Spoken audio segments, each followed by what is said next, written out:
অনেক তো হলো, এবার একটু অবাধ্য হও, অবাধ্য হতে শেখো।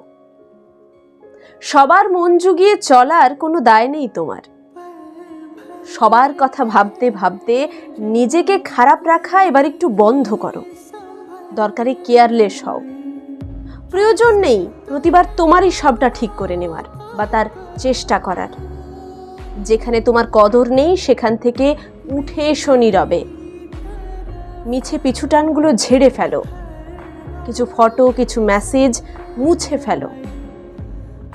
এবার একটু নিজের দিকে তাকাও, তাকানো অভ্যেস করো। কারণ নিজেকে ভালোবাসার দায় শুধু তোমার নিজের, এই দায় আর কেউ নেবে না। তাই এরপর নিজেকেই নিজে বলো, ভালো থেকো, ভালো রেখো।